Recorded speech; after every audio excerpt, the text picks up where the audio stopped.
On prend les mêmes et on recommence. Comme en 2020, les électeurs de Prunay-les-Vieux-Morbes auront le choix entre deux démarches de sensibilité nationaliste, celle du maire sortant André Roch et celle de son opposant Esteban Saldana.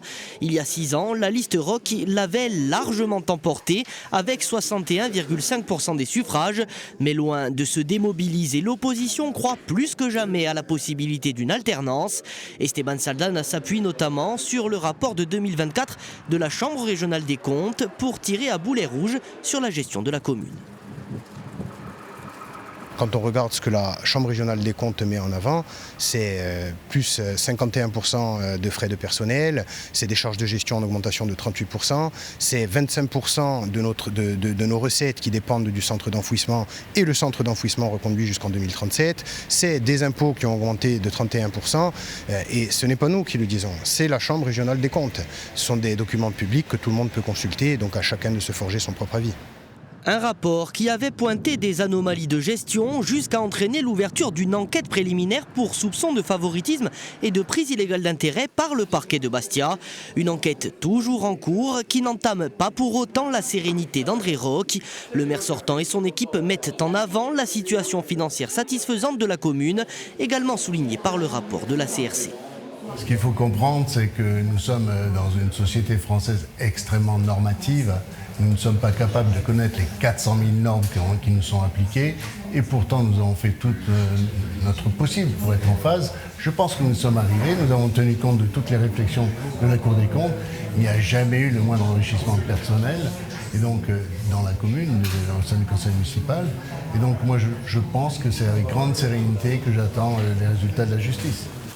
Pour convaincre les Prunellacci, André Roch s'appuie sur un bilan fourni, rachat de 44 logements sociaux et de l'EHPAD Atsilia, création d'espaces pour les jeunes ou encore rénovation de la salle Karditch.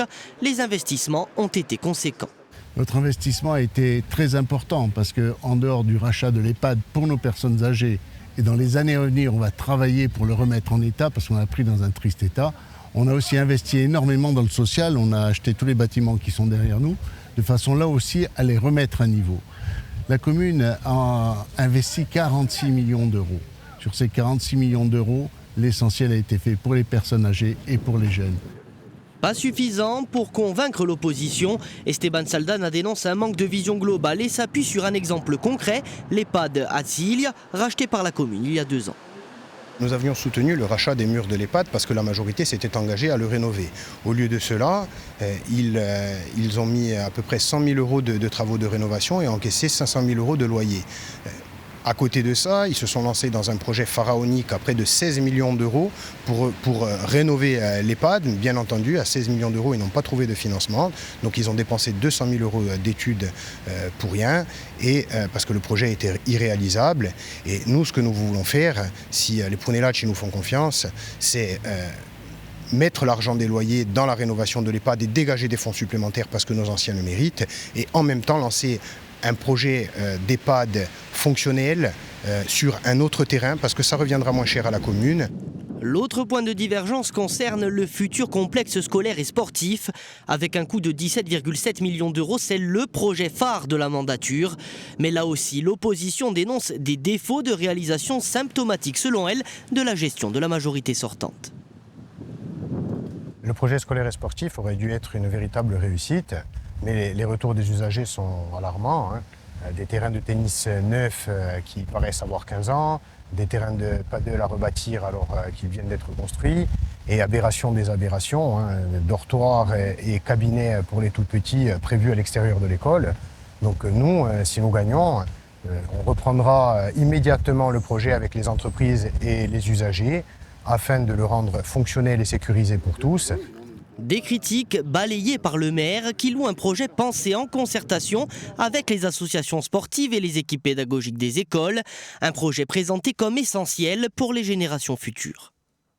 On vous a peut-être pas parlé des jardins qu'il y a dans chaque classe, de l'organisation qui est faite aussi pour qu'ils aient une vie en plein air, un esprit sain dans un corps sain. Vous savez, je suis médecin, donc j'ai vu les enfants naître, grandir, je les ai vus traverser la vie. Et j'ai compris que maintenant, ce qui était important, c'est de mettre à leur disposition cet outil qui était en état de délabrement. C'est une question de dignité aussi retrouvée pour notre population. Dans une commune en pleine expansion, la 14e de Corse en termes de population avec 4200 habitants, deux visions s'affronteront le 15 mars. Deux visions que les 3600 inscrits devront départager dans les urnes au terme d'une campagne particulièrement disputée.